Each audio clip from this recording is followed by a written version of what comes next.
All right, John. So I was helping a gal in our community, and she was standing in her basement, and she had inherited all of her mom's stuff when her mom passed away, the whole estate. And so it was commingled then with all of her stuff that she had acquired over the years. And so there was boxes and Rubbermaid totes, and some were labeled and some weren't. And she was just standing there in front of all this stuff. And I said, "What are you feeling right now?" And she said, "I feel like there's an elephant sitting on my chest and I can't breathe." Yeah. And that's maybe one of the little more extreme cases of how we feel when we go to declutter. But I think so often we hear the comments of, I feel anxious. I don't want to make a mistake, right? I don't want to get rid of something and then realize, oh, I could have used that. And so many feel this anxiety creep in when we're trying to declutter our house. We know we should declutter our house. There's a lot at stake with it, but when we actually sit down to do it, we're like paralyzed by this fear of making a wrong decision. So today, if you could just tell us the answer to that, I think that would be awesome. So I think I love the story that you just told, because that's an extreme example that applies to all of us. I think it's really common, especially when somebody has inherited things, that the memories of the person become transferred to the stuff. Yeah. And that's the same as like with my little kid, right? These ridiculous art drawings that look like somebody died via crayon. Yeah. And I want to hang on to it, right, forever and ever, because my daughter, my son's trapped in this. They're not, right? It's just junk. It's just junk. Right. And we're not ever going to sell this for $1 million, right? They're not going to be Picasso. So, but I think going back, saying what she's really feeling on her chest is, my mom is now here, and I can't breathe with mom here. Yeah. And so it's pulling mom out of this thing. Okay. So in everything about anxiety, I always wanted to roll down to 3 pillars: connection, human interaction, safety, and autonomy. Do I have control over what comes next in my day, right? And so when I look at this tent that I haven't used in 11 years, and it's like, what are we doing here? Right. The safety alarm goes off. Okay. If you get rid of this and the house burns down, we're hosed. Right. Right? Right. And so I need to then check, do I have the other 2 pillars lined up? Okay. Do I have people in my life that I could call if my house burns down? Yeah. And so often in our current culture, we don't. We don't have anybody to call. Right. Or do I owe money on my mortgage so that if I don't make a payment, they're going to take it away? I'm going to live in this tent. Because is this tent really a backup plan? Because my body knows I'm not safe because we owe somebody else money. And I don't have autonomy. I don't decide what I do tomorrow. Bank of America does. Yeah. Or the mortgage company does. Yeah. If I have transportation to work and I owe a payment on that thing, if I stop making the payment, the bank comes and takes it back. Yeah. My frontal lobe knows I got a good deal on that car. The anxiety part of my brain that keeps me alive knows we're not safe because one missed payment, and they're coming back to get this car, and we don't go to work, and then it all comes to, right? So I always want to look at those 3 pillars. When one of those things goes off. From a tent. Does that make sense? From a tent, from a tent. It sets off these hard It wasn't alarms. in my mom's tent. It was a tent. It's just a tent, right? And then when we're untangling, the key to untangling stuff from people is grief, is owning mom's gone. Yeah. And she's not captured in a couch or in a picture frame or in a whatever. Mom's not there. Yeah. Right. Yeah. So then take us practically through this. I'm in the garage. I know I need to declutter. So what's at stake here? Like, you're an anxiety expert. Can I just keep the tent in the garage? Can I just keep the extra stuff?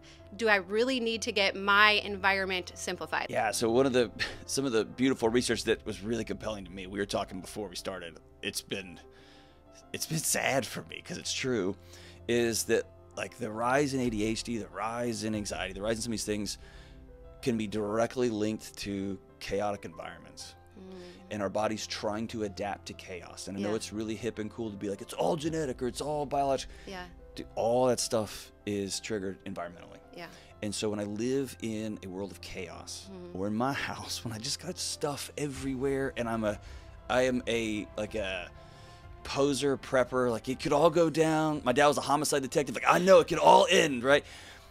I have to know that choosing to live in that chaos, the other side of that teeter-totter. Yes, I've got enough rations to last us for a year. Right. The other side of that teeter-totter is my brain constantly is screaming at me, we're not safe, we're not safe, we're not safe. There's too much, it's too chaotic, right? Right. And so I want to always say, do I use this stuff? Is this stuff serving a purpose? And the rest of it's got to go. Yeah. Right.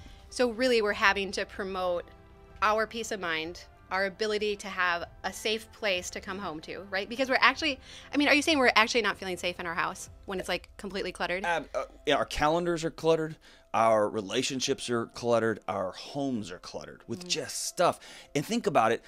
In the course of human history, homes have never been so full of our living environments haven't been so overwhelming. Right. And so our brains are just trying to adapt to a new world, which is stuff everywhere and on every wall and on the ceilings and special. It's too much, right? And you put that on top of calendars that you cannot miss a red light or your whole domino of your day is over, right? Because you're late to this and you're late to that. In our pantries and our food, it's just too much. It's too much. And our brains are saying we're not okay. Yeah. It's too much, right? But we might head into a recession. We might. I mean, absolutely. Is it still, I mean, if the economic climate's changing, I mean, isn't it giving me some safety if I have all this stuff saved up? If you're, I don't actually think it does. So, you know. Yeah. So, man. But I know those thoughts come in. I know. Right? I don't want to get you canceled. Is what I'm trying. I'm going to answer this honestly. Okay. Yeah. I've been in buildings and in rooms and in homes when the worst of the worst happens. Yeah. And what I will tell you is having yet another weapon or yet another 7 months of food. Yeah. There has been tiny snapshots in history when, fair enough, that would have been helpful. 99% of the time, the greatest thing you can do during the middle of a calamity or crisis is know your neighbors. Yeah. Know the people in your community. Yeah. Have a guy you can call that can help you with, like, he's got the tools to fix the whatever. Right. He'll come over. Yeah. Because we have a relationship, because we've had meals before, right? Does that make sense? Yeah. And so the greatest thing you can do to prepare for a recession is get to know your neighbors. Yeah. Get to have people over for dinner and say, you bring something and you bring something and you bring something. Now it costs all of us $6 for us to all share. You know what I'm saying? Yeah, absolutely. Cancel your subscription service and have people in your front yard. Yeah. Around a fire pit, right? Right. And this isn't woo-woo, and this is just neuroscience and economics, right? Yeah. Well, and I think we can then bring that back to my friend in her basement and say she was trying to do it alone. And what really stood out, we're going to talk about your book too, what really stood out to me as I was listening to it is that grief is meant to be done also in community. It can only be done in community. And so here she is trying to not only declutter, but grieve, trying to rationalize, like, what is wrong with me, right? All by herself. Yeah. That we need to do it with each other. The great David Kessler says grief demands a witness. Yeah. I've got to sit down and say I'm hurting and my mom's not here. I got to say those words and I got to say them in front of somebody else. Yeah. So if I'm her, I'm starting with writing a letter saying, "Dear Mom, I miss you." Yeah. And you left me a whole bunch of junk, Ma. And we've been talking about, right? So I'm going to have that quote unquote conversation. And then we're going to sit down with a couple of friends and they're going to help me go through this stuff. Yeah. And we're going to find people that the back end of grief is making meaning, right? What's the purpose now? Yeah. Who really needs a couch in my community? Who really needs another dresser, right? And there are people in your community that have needs. Yeah. Let's go put this stuff. Let's go let mom's goodwill and let's spread that around to people who need it, right? Yeah. Yeah. That's awesome. So John, I mean, let's talk about your book a little bit. If you could say one thing about anxiety today, one clear takeaway, what would it be that you would want everyone to know? In almost every case, anxiety is not the problem. Anxiety is just simply an alarm system letting you know it's your body trying to get your attention that things in your life and your environment are not okay. Yeah. Back on those 3 pillars. I'm disconnected. You found yourself alone. Yeah. And it's important for me because I'm surrounded by people all the time. I can often find myself alone in a crowded room. Yeah. There's been years, I'll celebrate 20 years of marriage this summer. There's been years I shared a bed with a woman who I know loves me. Yeah. And I feel completely lonely, right? And so lonely can be proximal or it can be emotional, right? Or I'm not safe. I'm in an abusive relationship. I'm in an abusive work situation. I owe somebody money and it can all go away, right? I'm not safe. Yeah. And then the third one is I'm not in control of my tomorrow. Yeah. Right?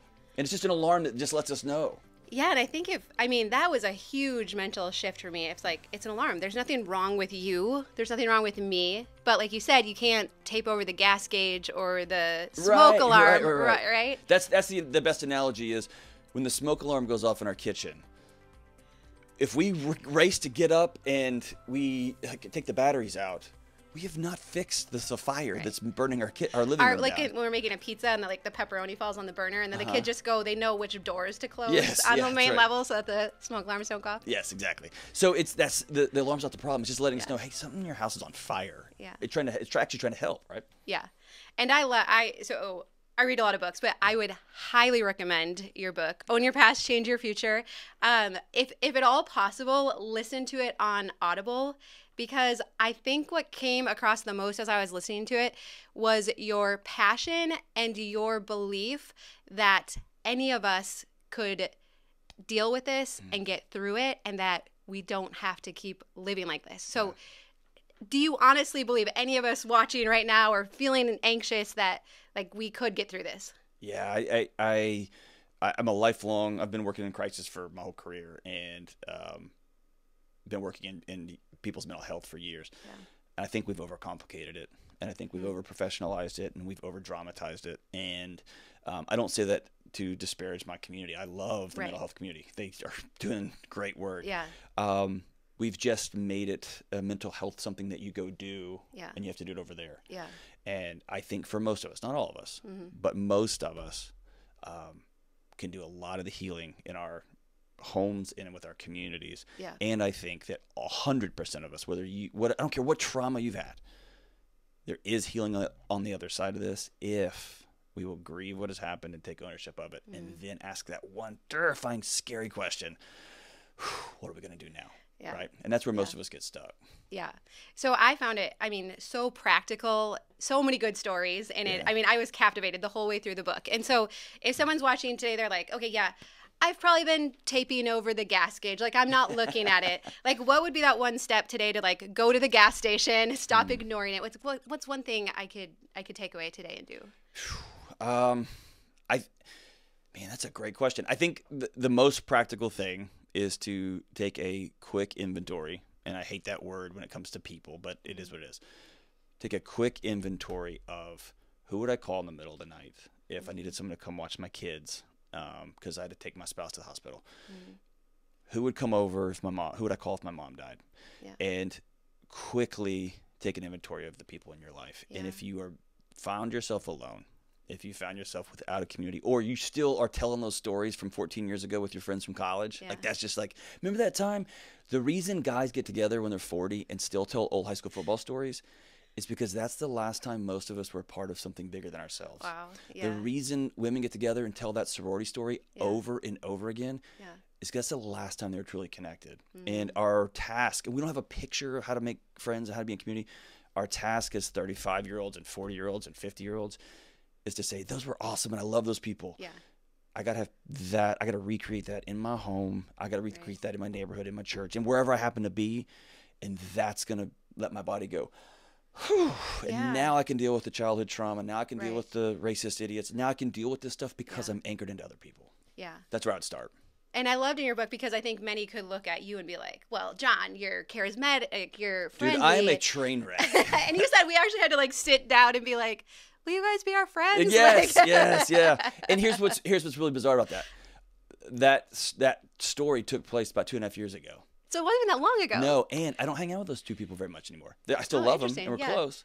But I moved, and they ended up getting a different job and got here. So all of a sudden life shifted again. So just recently, my wife said, you got to do. And I was like, oh, no. And she goes, you got to find friends. And I was like, but I have friends. She goes, really? Because I just got this book. And then I was like, oh, no. So the thing is this, the process starts over again. Yeah. And the process starts over again. And that is a life well lived, is not trying to find this one place. It's kind of like you can sit with somebody, declutter their house. Mm-hmm. Then grandma's going to pass away and the U-Haul's going to show up. And so we're going to do it again. And then we're going to do it again. Right. And that is life. And if you can make peace with that, then it's like, oh, okay, here we go again. Yeah. And it's not this dramatic, I thought we solved this. No, you don't solve mental health. You continue to live it and live it and live it. Yeah. Yeah. That's so good. Well, of course, we'll put links down below for your book. And I do think, I don't like the word therapeutic, but I do think decluttering can be kind of a therapeutic process too, to realize oh yeah, I was clinging to this. I was finding my safety in this, but you have to come up with a plan and say, I'm going to start this and finish this, and here's what the result is going to be. And so I think something as simple as, and as challenging as decluttering, I'm going to say, I'm going to choose to free my life up. Yeah. I'm going to have to go through some memories. I'm going to have a hard conversation with my spouse and my kids. Yeah. I'm going to go through this process, and at the end, it's going to look like this. And it's going to be hard and challenging. There is something about the doing of that that will change your brain literally. I can do hard stuff, and I can have a hard conversation. My husband and I have been needing to have this conversation for 10 years, and we're having it now. I took control of my kids and said, pick 2. The rest of it's leaving, right? And suddenly you find this, I'm stronger than I thought I was. I can do things I did, and that bleeds over into, I'm not going to let that guy at work talk to me anymore. And by the way, I'm not driving this fast anymore. I'm going to get in the other lane and just set cruise. It begins to bleed over into your other life, into the rest of your life, right? So I think you're exactly right. Just go declutter your house. And this is the pot talking to the kettle, man. We were just talking. We're headed there next. I was in my morning gym this morning. I was like, I got to make some changes, right? Just today I was doing that. You know, we probably should just touch on kids real quick. Yeah, If you could do 30 seconds on what do your kids need and not need when it comes to stuff, what would you say? I'll just tell you the story. The other night, I've got 2, again, the Texan living out in the woods is going to come out here. I got 2 turkey decoys out in my front yard that I just put up there. And my daughter, who's 6, she's a human hurricane. I want to buy her music, and I want her to I want to curate a great life for her, right? And she had a wooden sword, and I had a stick, and somehow she was a wolf creature, and I was a dragon of some sort. And we were run out, and we were defending the turkey decoy. I don't understand what was going on, but we air sword fought, and we were doing somersaults and whatever for about an hour. And we went back inside, and I heard her telling my wife, when my wife was reading her bedtime story, she said, today was my favorite day of my whole life. And so I tell parents this. It's the greatest parenting advice I ever received is from Jack Black, which is don't try to make a happy kid happier. And so I'll see my kid with a stick in the mud, and they're just screwing around with it, and I'll think, my kid doesn't play with sticks and mud. They need some, and they end up an hour later with this Blinky toy and another game, and they're over sugar.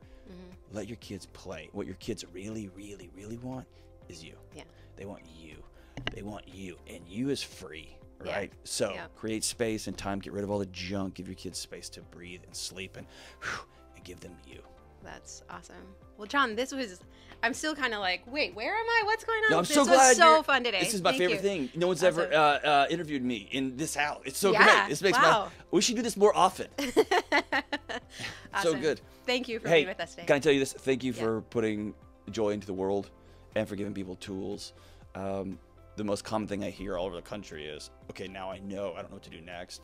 And you do that for people. So thank you so much for providing joy in the world and with a smile. You're just so lovely. I appreciate you so much. Thank you.